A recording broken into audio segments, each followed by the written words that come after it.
കോടതി വിധി അതിജീവിതയ്ക്ക് അനുകൂലമാണ്. ദിലീപിനെ വെറുതെ വിട്ടു. അതിജീവിതയെ ഉപദ്രവിച്ചവർ മുഴുവനും ശിക്ഷിക്കപ്പെട്ടിട്ടുണ്ട്. അതിന് അവർ വിധി പറഞ്ഞ ജുഡീഷ്യൽ ഓഫീസറെ കുറ്റപ്പെടുത്തുക, അഴിമതി ആരോപിക്കുക, ഇങ്ങനെ കുറേ കാര്യങ്ങൾ ചെയ്യുക. ഇത് തെറ്റാണ്. ഒരു ജനാധിപത്യ രാജ്യത്തിൻ്റെ നീതിന്യായ വ്യവസ്ഥയെ അംഗീകരിക്കാതെ എങ്ങനെയാണ് ഇവർ പോലീസ് സ്റ്റേഷനിലെയും പോലീസിൻ്റെ സ്റ്റേറ്റ്മെൻറ്റും അതുപോലെ തന്നെ പത്രങ്ങളുടെ ഗോസിപ്പും കണ്ട് മനസ്സിലാക്കിയിട്ട് വിശ്വസിച്ചിട്ട് അന്ധവിശ്വാസികളായിട്ട് എങ്ങനെയാണ് ഇവർ ബുദ്ധിജീവികളാവുക? ആരാണ് ബുദ്ധിജീവികൾ, ആരാണ് ഈ പുരോഗമനവാദികൾ എന്നൊക്കെ ഗൂഗിളിൽ പോയാൽ നമുക്ക് മനസ്സിലാകും. എന്താണ് അവരുടെ മാനദണ്ഡം എന്നൊക്കെ മനസ്സിലാകും. നമുക്കൊന്ന് പരിശോധിക്കാം.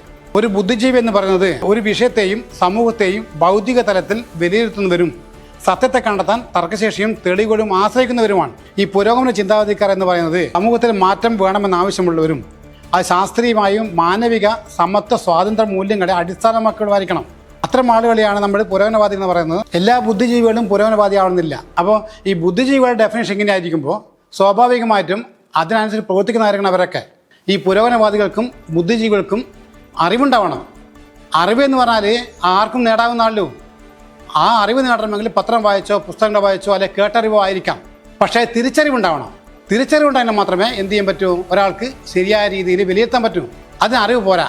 തിരിച്ചറിവുണ്ടാവണമെങ്കിൽ നല്ല ഐക്യം ഉണ്ടാവണം. എങ്കിലും മാത്രമേ യാഥാർത്ഥ്യമായി കമ്പയർ ചെയ്തുകൊണ്ട് ഒരു പ്രശ്നത്തെ വിലയിരുത്താൻ കഴിയുള്ളൂ. ഇവിടെ കുറേ ബുദ്ധിജീവികളുണ്ട്. അഭിനയ ബുദ്ധിജീവികളും പുരോഗമന ചിന്താഗതിയൊക്കെ പറഞ്ഞ ആൾക്കാരുണ്ടല്ലോ, അവരെ വെച്ച് നമ്മൾ ഇരിക്കണം. അവരുടെ ഐക്യം പരിശോധിക്കുമ്പോൾ മന്ദബുദ്ധിയുടെ ഐക്യം പരിശോധിക്കണം. അപ്പോൾ സ്വാഭാവികമായിട്ടും മന്ദബുദ്ധിക്കാർക്കും കൂടുതൽ ഐക്യം ഉണ്ടാവുക എന്നാണ് ഞാൻ പറയുന്നത്. ബ്രിട്ടീഷുകാരൻ്റെ പാരമ്പര്യം പിന്തുടർന്ന CRP പോലീസ് സെക്ടറൊക്കെ വഹിച്ചതാണ് ഈ പോലീസുകാരൻ സ്റ്റേറ്റ്മെൻറ്റ് എഴുതുന്നത്. ആ പോലീസുകാരൻ്റെ സ്റ്റേറ്റ്മെൻറ്റും അല്ലെങ്കിൽ കഥയും അല്ലെങ്കിൽ പത്രക്കാരുടെ ഗോസിപ്പുകളും കൂടി ചേർന്ന് ഒരു ഭാഗം നിൽക്കുന്നത്.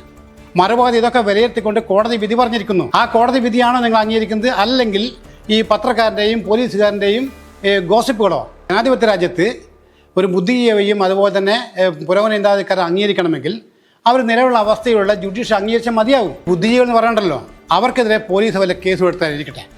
സ്വന്തം കേസ് വന്നാൽ അവർ കോടതിയിൽ പോയിട്ട് പോലീസ് സ്റ്റേഷൻ്റെ സ്റ്റേറ്റ്മെൻറ്റ് മുഴുവൻ ശരിയാണ്, ഞാൻ കുറ്റം സമ്മതിക്കാൻ തയ്യാറാണെന്ന് പറയുമോ? അവർ കോടതി പറയുന്ന ഇതൊക്കെ തെറ്റാണ്, കളവാണെന്ന് പറയുക. അവരെ സ്വന്തം കേസ് വരുമ്പോൾ അപ്പോൾ അവർ കോടതിയെ വിശ്വസിക്കുന്നു, പോലീസ് അംഗീകരിക്കുന്നില്ല. ഈ കേസിൽ അതിജീത ജയിച്ചു, അത് മാത്രമേ ഉള്ളൂ ഇവിടെ വിഷയം. അതിജീത ജയിച്ചു എന്നും ദിലീപ് ജയിച്ചു എന്നും പറഞ്ഞ അടൂർ പ്രകാശന ഈ നാട്ടിലെ എല്ലാ പാർട്ടികളുടെയും ആളുകളും ഭയങ്കര ശക്തമായി എതിർത്തിട്ടുണ്ടായിരുന്നു. അദ്ദേഹം തിരുത്തി പറഞ്ഞു. എനിക്ക് അടൂർ പ്രകാശനോട് പറയാനുള്ളത്, നിങ്ങളെപ്പോൾ നേതാവാണ് ഈ നാട്ടിൽ ആവശ്യം. സത്യം തുറന്നു പറയാൻ നിങ്ങൾക്ക് നിലപാടുണ്ടാവണം. നിങ്ങളെ എല്ലാവരും അംഗീകരിക്കും. നിർഭയം പറയുമ്പോഴാണ് നിങ്ങൾ അംഗീകരിക്കുക. മറിച്ച് ഒരു രാഷ്ട്രീയ പാർട്ടി പറയുമ്പോൾ മറിഞ്ഞു പോകുന്ന ആ ഭയമുണ്ടാവാതെ അന്തസ്സായി നിന്നാൽ നിങ്ങളോടൊപ്പം ജനങ്ങളുണ്ടാകും.